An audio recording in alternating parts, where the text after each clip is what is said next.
गुरु तेग बहादुर जी महाराज की 350वें बलिदान दिवस के उपलक्ष्य में उत्तर प्रदेश से दिल्ली के लिए जाने वाली इस बलिदान संदेश यात्रा के शुभारंभ कार्यक्रम में आज के इस विशेष अनुष्ठान कार्यक्रम में उपस्थित उत्तर प्रदेश सरकार में मंत्रिमंडल के मेरे सहयोगी सरदार बलदेव सिंह ओलख जी, विधान परिषद सदस्य सरदार हरि सिंह ढिल्लों जी,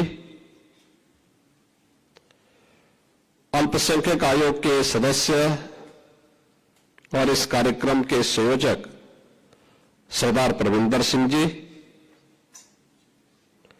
महासचिव दिल्ली गुरुद्वारा प्रबंध कमेटी सरदार जगदीप सिंह कौनो जी, अध्यक्ष गुरुद्वारा रकाबगंज नई दिल्ली सरदार कुलविंदर सिंह जी, विशेष कार्याधिकारी दिल्ली प्रबंध कमेटी सरदार जसमेन सिंह जी, गुरुद्वारा चरण पादुका निजामाबाद आजमगढ़ बाबा सतनाम सिंह जी, अध्यक्ष गुरुद्वारा नाका हिंडोला डॉक्टर अमरजोत सिंह जी, महासचिव सरदार मनजीत सिंह बंटी जी, प्रबंधक गुरुद्वारा समिति मुरादाबाद सरदार गुरप्रीत सिंह दुआ जी, प्रधान गुरुद्वारा सरसैया घाट कानपुर सरदार रमेंद्र सिंह जी,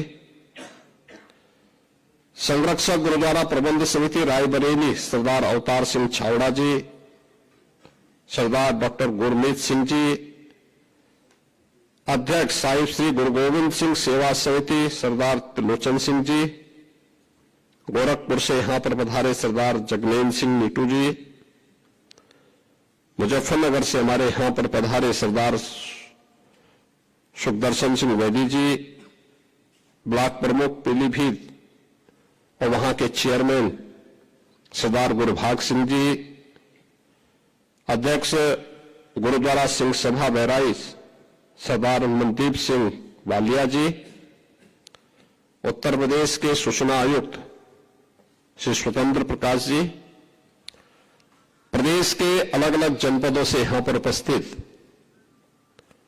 हमारे सभी यहां पर उपस्थित बंधुगण, बहनों और भाइयों,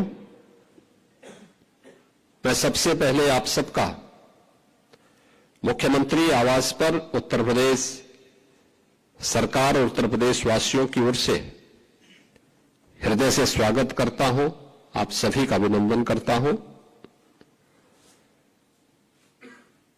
आपकी ये यात्रा गुरु तेग बहादुर जी महाराज के बलिदान की स्मृति को जीवंत बनाए रखने, आने वाली पीढ़ी को और वर्तमान पीढ़ी के लिए एक नई प्रेरणा है और इसीलिए बलिदान संदेश यात्रा है। पूरे देश के अंदर गुरु तेग बहादुर जी महाराज की 350वीं शहीदी दिवस कार्यक्रम के बारे में एक नया उत्साह, एक नया उमंग है। देश भर में बड़े बड़े आयोजन होने हैं। उत्तर प्रदेश में भी हमारी कमेटी इसके लिए कार्य कर रही है और 350वीं शहीदी दिवस कार्यक्रम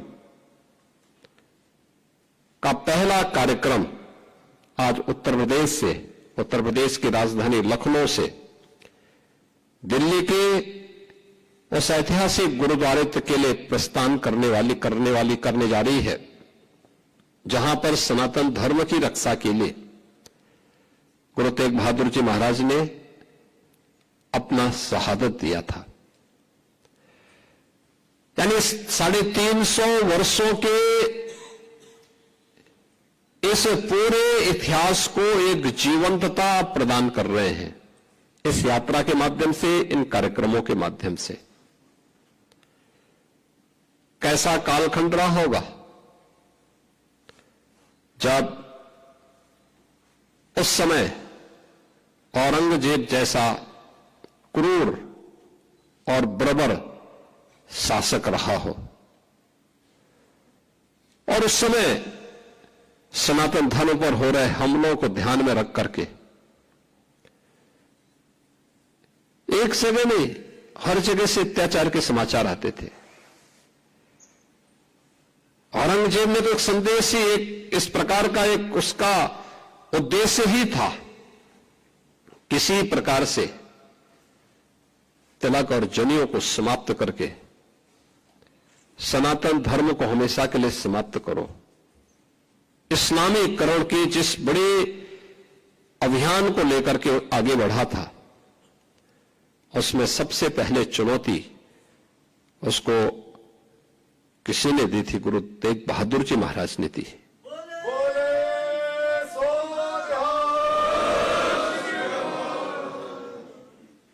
आप याद करिए कि गुरु तेग बहादुर जी महाराज ने उस चुनौती को स्वीकार किया और क्या क्या अत्याचार नहीं हुए। भाई सतीदास के साथ में, भाई मतीदास के साथ में, भाई दयाला जी के साथ में किस किस प्रकार का अत्याचार हुआ, किस क्रूरता की सारी सीमाओं को तोड़ करके उन्होंने भय से, प्रलोभन से गुरु तेग बहादुर जी महाराज को इस्लाम स्वीकार करने के लिए दबाव बनाया, लेकिन वे अपने पद से कतई विचलित नहीं हुए।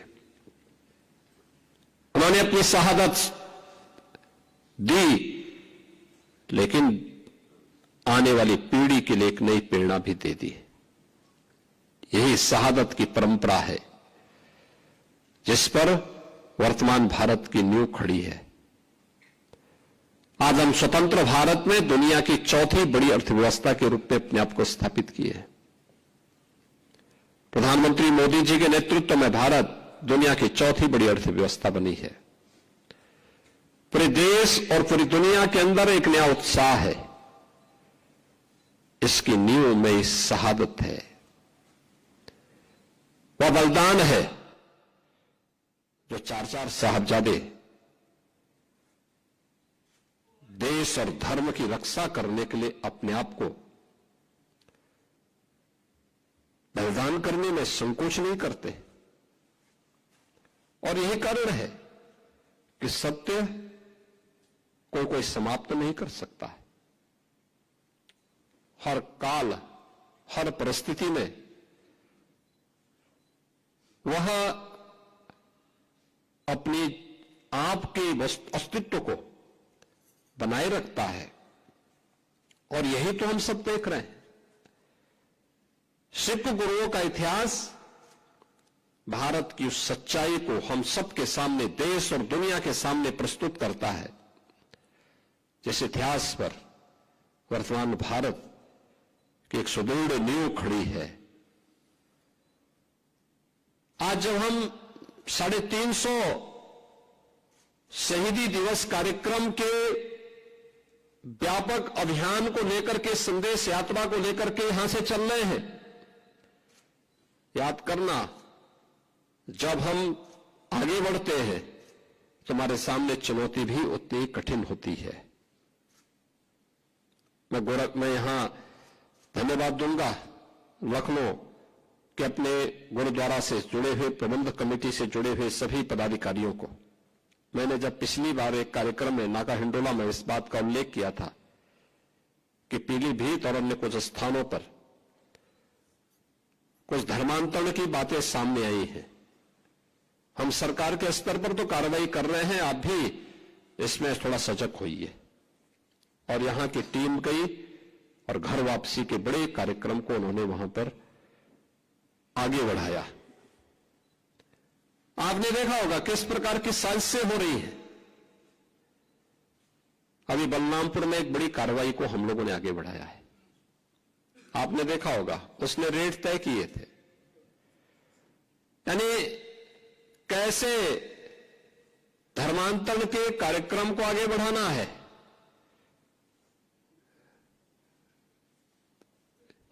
हिंदुओं में, ब्राह्मण में, क्षत्रिय में, सिखों में, अन्य ओबीसी जातियों में, अनुसूचित जाति जनजाति के लोगों को कैसे धर्मांतरित करना, सबके रेट उसने तय किए हुए थे। विदेशों से उसमें धनराशि आ रही थी। आप सोचिए 100 करोड़ से अधिक का ट्रांजैक्शन अब तक उसके 40 खातों में प्राप्त हुआ है और लगातार उस अभियान को आगे बढ़ाने का कार्य कर रहा था। लोग इस रूप में देश का स्वरूप बिगाड़ने का काम कर रहे हैं। परिस्थितियां बदली हैं, उद्देश्य उनका वही है जो उस समय था। हां, काम का तरीका उन्होंने बदला है। और यह आयोजन हम सबको इस बात के लिए प्रेरणा दे रहा है कि जिस उद्देश्य से सिख गुरुओं ने अपना त्याग और बलिदान दिया था, सिख वीरों ने अपना बलिदान दिया था, अपनी शहादत दी थी,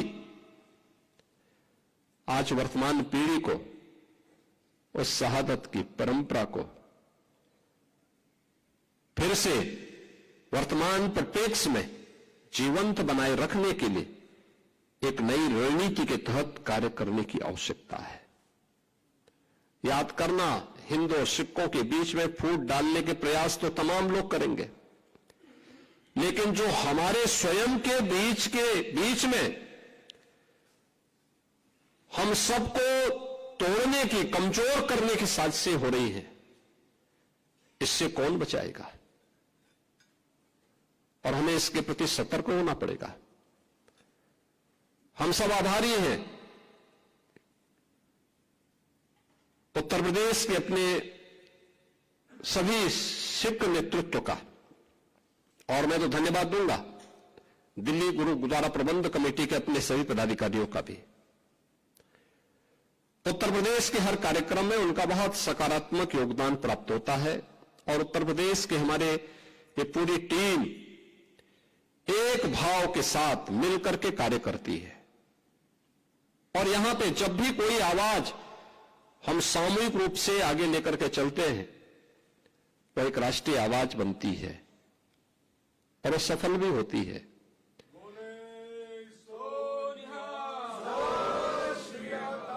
मुझे याद है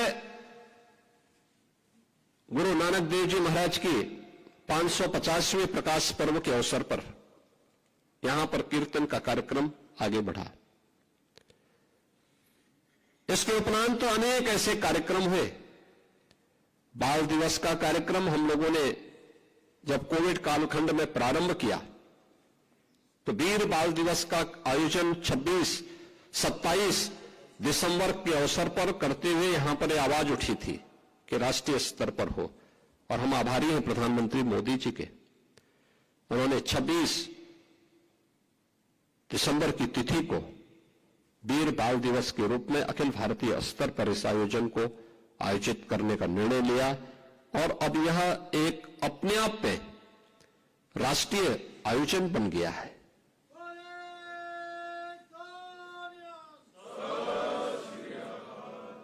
इतिहास को ऐसे ही जीवंत बनाया जाता है। उस सत्य को आने वाली वर्तमान पीढ़ी के सामने और आने वाली पीढ़ी के सामने इसी प्रकार के आयोजन के माध्यम से रखा जाता है और ये उसी परंपरा का हिस्सा है। आज के इस अवसर पर यह संदेश यात्रा एक शुरुआत है, यह अंत नहीं है। यह 350वें शहीदी दिवस कार्यक्रम की एक शुरुआत है और यह शुरुआत इस बात को बताती है कि 350वें शहीदी दिवस का कार्यक्रम उतना ही प्रभावी होना चाहिए, क्योंकि इससे संबंधित 2 मीटिंग मेरे साथ में हो चुकी है। आगे आने वाले समय में इसकी पूरी रणनीति के साथ, बड़े कार्यक्रम के साथ अच्छे कार्यक्रम होने चाहिए। गुरु तेग बहादुर जी महाराज से जुड़े हुए जो भी स्थल उत्तर प्रदेश में, वहां पर कैसे कैसे कार्यक्रम होने हैं, इसकी पूरी रणनीति अभी से तैयार होकर के अगर हम आगे कार्य करेंगे तो यह कोटि कोटि नागरिकों के लिए, भारतीयों के लिए एक नई प्रेरणा का केंद्र होगा। मैं इस शहीदी संदेश यात्रा को आज शुभारंभ करते हुए मुझे अत्यंत प्रसन्नता की अनुभूति हो रही है। मैं अपनी शुभकामनाएं देता हूं और विश्वास करता हूं कि यह यात्रा गुरु तेग बहादुर जी महाराज, सिख गुरुओं की उस महानता को, जिन्होंने देश और धर्म के लिए अपने आप को जिस भाव के साथ आगे बढ़ाया था, उससे हम सब एक नई प्रेरणा प्राप्त करेंगे। इस पूरे कार्यक्रम के प्रति मेरी मंगलमय शुभकामनाएं हैं। बोले सो निहाल, बोले सो निहाल।